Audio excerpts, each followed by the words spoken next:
Bonjour les enfants, j'espère que vous êtes en forme aujourd'hui. Alors je vous propose une série de petites séquences que j'ai retrouvées sur YouTube et que j'ai remis ensemble, qui traitent toutes du problème de proportionnalité.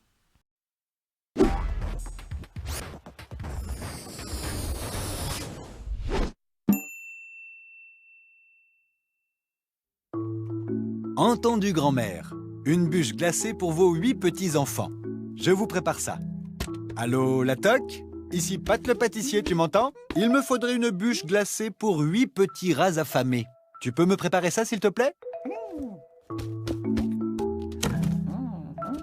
Ah non, celle-ci est pour 4. Elle mesure 7 cm. Il en faudrait une de quelle longueur pour 8 parts? 8, c'est 4 plus 4, ou 4 fois 2. Donc, si 4 parts mesurent 7 cm, 8 parts mesurent 7 cm plus 7 cm, ou 7 fois 2, 14 cm. Lorsque l'on double le nombre de parts, on double aussi la longueur de la bûche. Comme ça, le nombre de parts et la longueur sont proportionnels. Allô, oui? Grand-mère? Ah, vos petits-enfants sont avec leurs copains. Au total, ils seront 12. D'accord? Non, 40? Ah, 52? Ah oui, c'est une grande fête! Je vous prépare ça. Pas de panique, la toque, pas de panique. 12, c'est 3 fois 4. Donc, pour rester dans les mêmes proportions, il faut multiplier la longueur par le même nombre. 3 fois 7, 21 cm. Et 40, c'est 10 fois 4.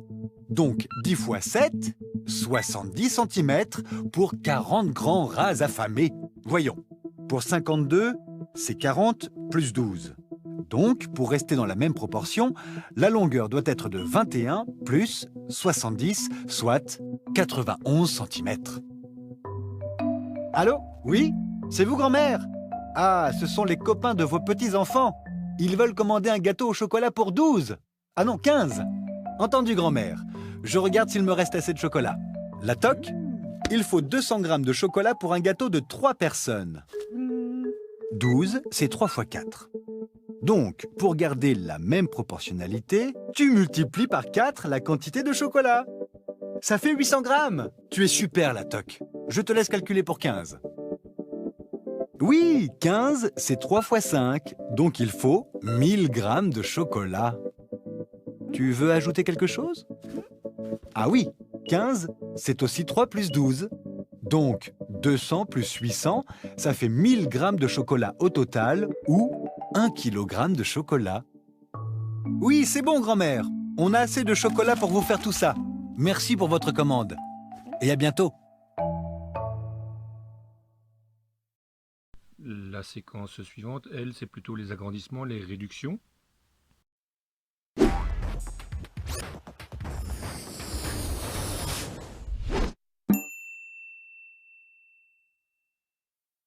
Allô, la toque? Tu es là? Parfait. Tu vois ce rectangle de pâte que j'ai préparé pour faire un petit beurre? Il faudrait que tu m'en prépares un géant. Voyons. Le petit côté de celui-ci mesure 4 cm. Il me faudrait un autre rectangle dont le petit côté mesurerait 12 cm.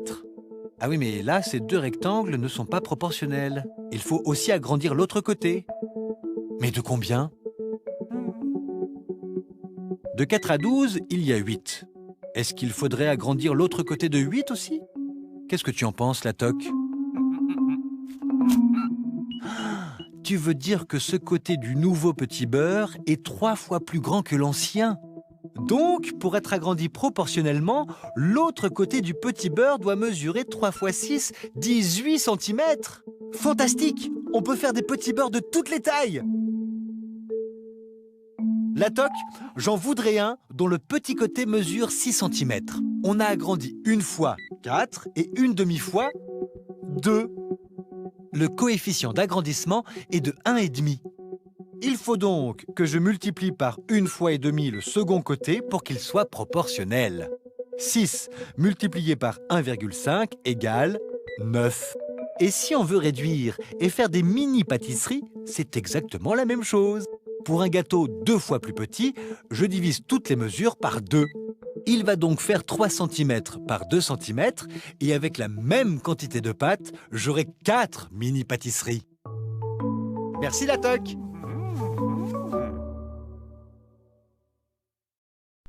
Alors dans celle-ci, c'est un rappel de la règle de 3, la fameuse règle de 3 qui nous permet de résoudre pas mal de problèmes. C'est une technique vraiment très intéressante pour résoudre pas mal de situations problèmes cette année.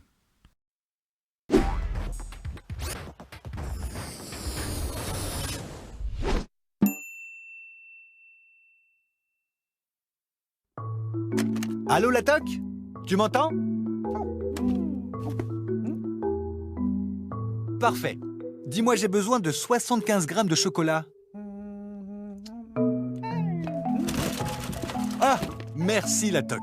Mais au fait, il y a combien de grammes de chocolat dans cette tablette?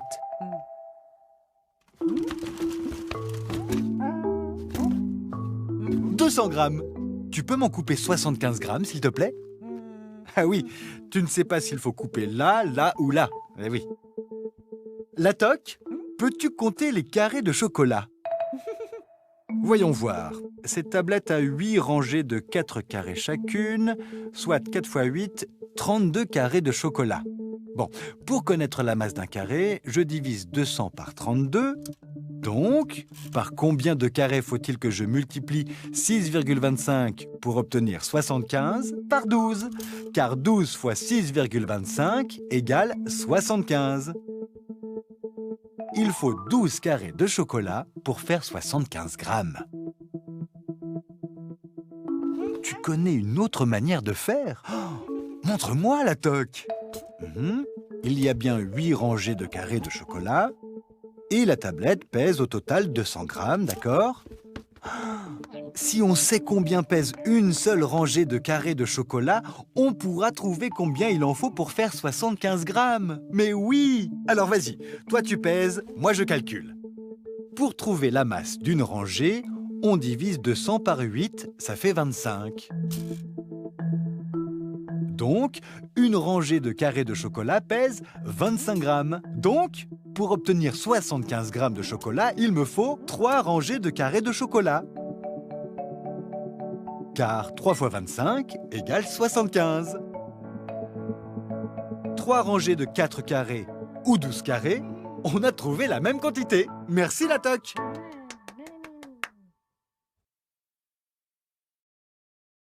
Toujours dans le même ordre d'idée des grandeurs proportionnelles, on a évidemment la vitesse.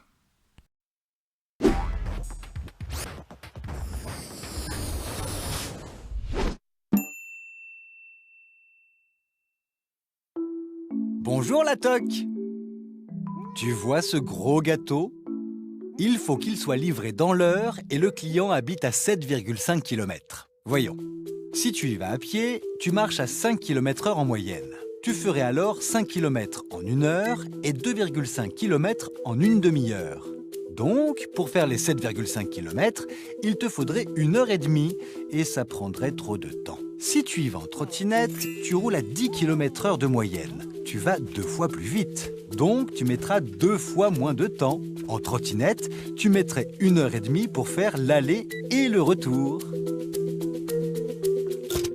Ah, bon, plus de trottinette, d'accord. Mais si tu y vas en vélo, tu fais du 15 km/h en moyenne. 7,5 et la moitié de 15. Tu mettras donc une demi-heure, soit 1 heure aller-retour. C'est parfait. Tu seras de retour dans 1 heure si tu y vas en vélo. Aïe, aïe, aïe. Catastrophe. Si 7,5 km se font en 30 minutes, en 10 minutes, tu n'as fait que le tiers du trajet. Et ce gâteau doit être livré dans l'heure. Il ne te reste plus que 50 minutes au maximum. Oh, la toque.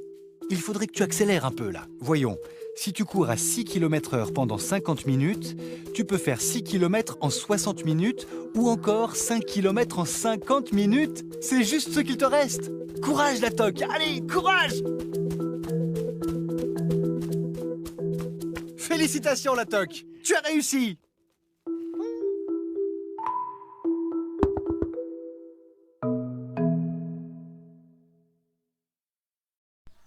Alors les grandeurs proportionnelles, c'est évidemment aussi l'échelle qu'on a déjà abordée ensemble.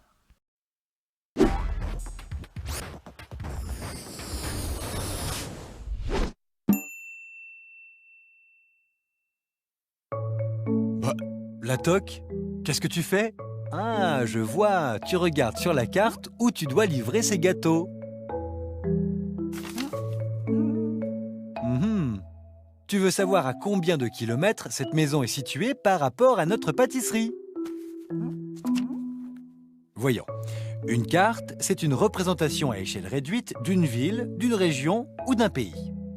La première chose à faire est de savoir à quelle échelle est ta carte. Regarde, celle-ci est au 1/200 millième. Tu crois que cette échelle peut t'aider à calculer la distance?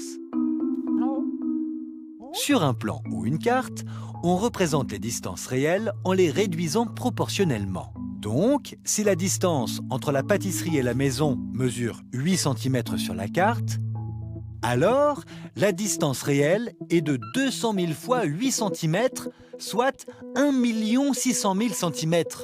1 600 000 cm! Cela peut paraître énorme, mais il faut la convertir en kilomètres.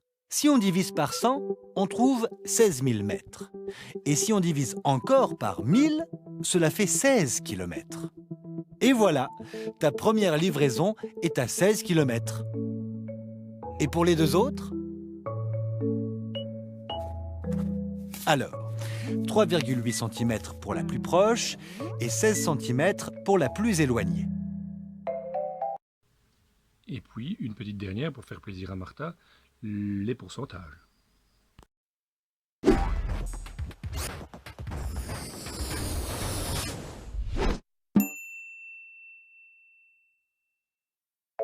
La toque! La toque! Mais qu'est-ce que tu fabriques? Ah, te voilà la toque! Oh, je vois, tu as fait un sondage. Sur 20 enfants interrogés, 16 préfèrent le pain au chocolat au croissant. Et sur 25 parents interrogés, 21 préfèrent le pain au chocolat. Enfin, c'est 41 grands-parents sur 50 qui préfèrent le pain au chocolat. Parfait la toque! Selon ton sondage, tout le monde préfère les pains au chocolat. Mais ça ne me dit pas qui des parents, des grands-parents ou des enfants sont les plus grands amateurs de pain au chocolat. Comment faire pour le savoir? Mais oui, bien sûr! Pour comparer tes données, on peut prendre un référent commun, 100. Si 16 enfants sur 20 préfèrent le pain au chocolat, pour faire le calcul sur 100, on va multiplier par 5. On trouve 80. C'est-à-dire 80% des enfants que tu as interrogés préfèrent le pain au chocolat. Pour passer de 25 à 100, on multiplie par 4, c'est-à-dire 84% des parents que tu as interrogés préfèrent le pain au chocolat. 50, on multiplie par 2, et on a 82% des grands-parents interrogés qui préfèrent les pains au chocolat. Tous les autres préféraient le croissant, soit 20% des enfants, 16% des parents et 18% des grands-parents. Grâce à ton sondage, on sait que ce sont les parents, parmi ceux que tu as interrogés, qui sont les plus grands amateurs de pain au chocolat. Mais tu as raison, je suis certain que 100% des enfants adorent les bonbons. Et bien voilà, toutes ces petites capsules vidéo qui parlent toutes du thème de la proportionnalité. J'espère qu'elles vous ont permis de vous remettre un petit peu les idées au clair par rapport à tout ça. Et j'espère évidemment vous revoir bientôt. A plus.